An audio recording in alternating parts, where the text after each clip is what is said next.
चुनाव का माहौल बहुत गर्म हो चुका है, शबाब पे है। तो क्या मध्य प्रदेश में आपकी सरकार बन रही है? कांग्रेस की सरकार बनी तो सिंधिया को ले आए विधायक, कई विधायकों के साथ।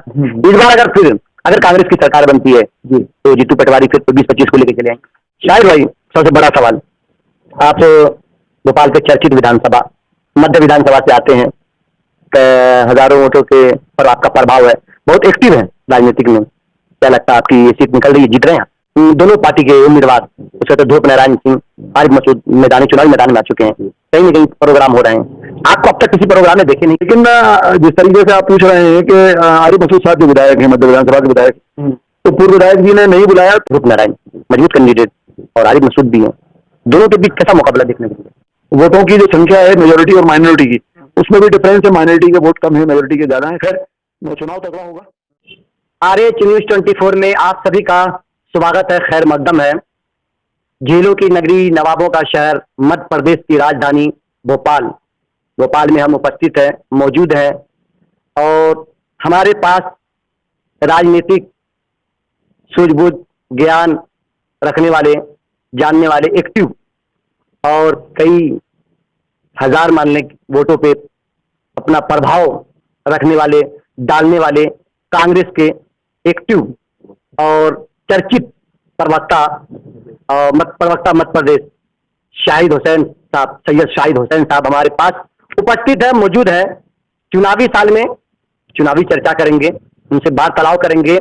चुनाव की तारीखों का ऐलान हो चुका है, चुनाव का चर्चा हर जगह चर्चा ही चर्चा है और दोनों पार्टियों की तरफ से, यानी इनके अलावा यहाँ सबसे बड़ी पार्टी, दो ही पार्टी चलती है, भारतीय जनता पार्टी और कांग्रेस पार्टी। बाकी और भी पार्टी है जिसको कम ही गिनती में लिए जाते हैं, लेकिन ये दो बड़ी पार्टी है, यही दोनों पार्टी सरकार बनाती है। यहाँ पर इन्हीं दोनों में से कोई एक पार्टी सरकार बनाती है। तो हर जगह चुनाव का चर्चा है, चुनावी साल है और चुनाव का माहौल है। हर चौराहे पे, हर गली में, नुक्कड़ों पे आप जाएंगे और देखेंगे तो चुनाव का ही चर्चा चलते रहते हैं। तो यही चुनाव को लेकर के हम शाहिद भाई से वार्तालाप करेंगे, चर्चा करेंगे कि उनकी पार्टी सरकार बना रही है या नहीं बना रही है। ये उनके जो उम्मीदवार हैं मध्य विधानसभा से उत्तर विधानसभा में भी, यानी भोपाल के 7 सीटों पे, उनमें क्या माहौल है और इनका क्या है। और इन पे ये शाहिद हुसैन साहब जो हमारे पास मौजूद है, इन पे कई नेताओं की नजरें गड़ी हुई है, नजर गा के बैठे हुए हैं। ऐसा नहीं कि किसी नेताओं की नजर इनको लग जाए। तो सबसे पहले शाहिद भाई आपका बहुत बहुत खैर मकदम और स्वागत है RH न्यूज 24 में। शुक्रिया, आपने मुझे इतना इज्जत से नवाजा। बाकी एक छोटा सा वर्कर हूँ पार्टी का, बहुत मामूली सा, और जैसा संगठन और पार्टी आदेश देती है वैसा काम करता हूँ।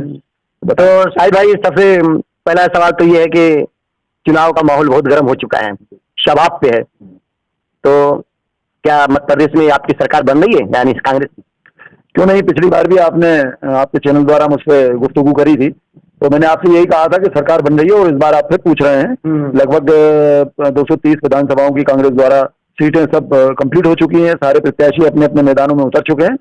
और फिर से मैं वही दोहराऊंगा कि भारतीय जनता पार्टी के खिलाफ कांग्रेस पार्टी जिस तरीके से पूरी ताकत से और पूरी समझदारी से और वोटरों को साथ लेकर जिस तरीके से काम कर रही है, हम अभी भी 140 से 150 सीटें। शाहिद भाई बिल्कुल, चलिए ठीक है, आप कह रहे हैं कि सरकार बन रही है, सीटें आ रही है आपकी। तो उस बार भी जनता ने कांग्रेस पार्टी को मौका दिया था, 15 महीने सरकार रही, लेकिन आपके ही पार्टी के लोग चले गए।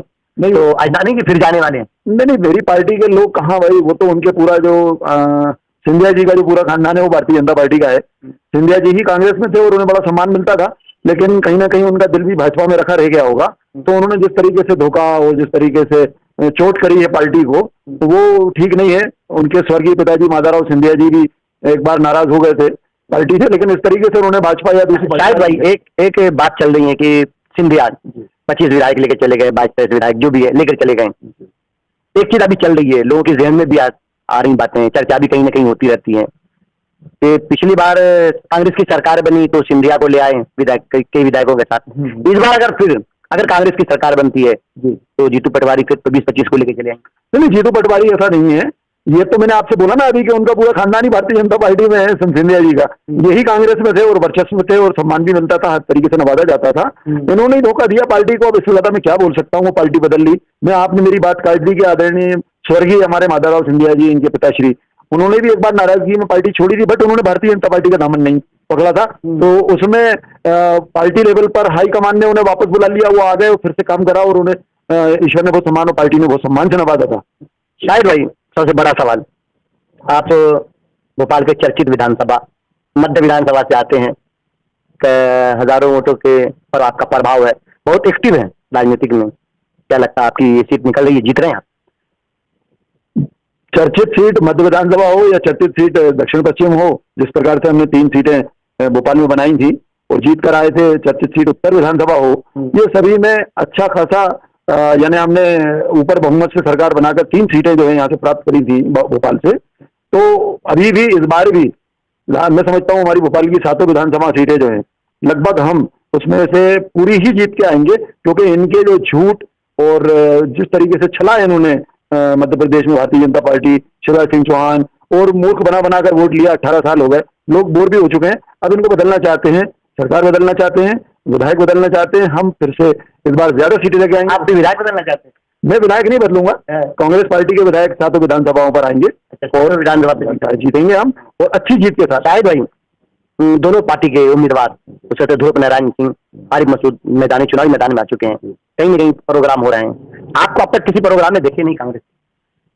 मेरा नहीं, बीजेपी का तो सवाल ही नहीं उठता, ध्रुव नारायण जी है, मेरा तो वहाँ कोई सेंस नहीं है जाने का। लेकिन जिस तरीके से आप पूछ रहे हैं कि आरिफ मसूद साहब जो विधायक है, मध्य विधानसभा के विधायक, तो पूर्व विधायक जी ने नहीं बुलाया, तो वो कोई ऐसा मैटर नहीं है, वो अपना काम कर रहे हैं, मैं संगठनात्मक कार्रवाई करता हूँ, तो संगठन में पार्टी जैसा आदेश देती है, प्रवक्ता होने के नाते बोलता भी हूँ और अपने कैंडिडेट, अपने प्रत्याशियों को, अपने पूरे कांग्रेस को, पार्टी को जहां जरूरत होती है उनको आगे बढ़ाने का मनोबल भी देता हूं और जितनी अच्छी बातें हैं पब्लिक तक पहुंचाने की कोशिश करता हूं, जितनी योजनाएं हैं उनको पहुंचाने की कोशिश करता हूं, यही मेरा काम है। जरूरत पड़ने पर अगर उन्हें ऐसा लगेगा तो मुझे विचार विमर्श के लिए कभी चाहेंगे तो बिल्कुल बुलाएंगे, बात भी करेंगे, कोई परेशानी नहीं है। शायद भाई एक सवाल और है कि पूर्व विधायक ध्रुव नारायण मजबूत कैंडिडेट और आरिफ मसूद भी हैं, दोनों के बीच कैसा मुकाबला देखने को मिलेगा? मुकाबला तो तगड़ा होगा, इसमें कोई शक नहीं है, क्योंकि वो पूर्व विधायक रह चुके हैं, ध्रुव नारायण जी भारतीय जनता पार्टी के विधायक रह चुके हैं और जहां तक मैं समझता हूँ वोटों की जो संख्या है मेजोरिटी और माइनॉरिटी की, उसमें भी डिफरेंस है, माइनॉरिटी के वोट कम है, मेजोरिटी के ज्यादा है। खैर चुनाव तगड़ा होगा, लेकिन उसके बाद भी जीत कांग्रेस की होगी। कांग्रेस की जीत होगी ये मान रहे हैं आप? जी, सर्वे में ऐसा है कुछ?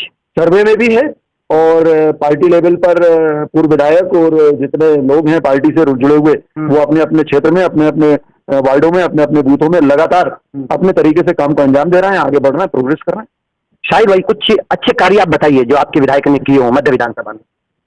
लगभग मैं समझता हूँ सभी काम अच्छे करे हैं उन्होंने, जहां तक कि उनका एजेंडा है, जहां तक उन्होंने सारी चीजों को लेकर चले हैं, जिस तरीके से उन्होंने अभी घर घर पहुंचाकर जो बुकलेट जारी करी है छोटी सी, उसके अंदर सारे अपने उन्होंने बातें बताई कि उन्होंने क्या क्या विकास करे हैं। तो मैं समझता हूँ मेन विकास एक्चुअल में रोड है, पानी है, स्वास्थ्य है, एजुकेशन है, रोजगार है, इसके अलावा कुछ नहीं होता है। तो मैं समझता हूँ उन्होंने काफी हद तक कोशिश करी है और अच्छे काम करें, अच्छे विकास करें।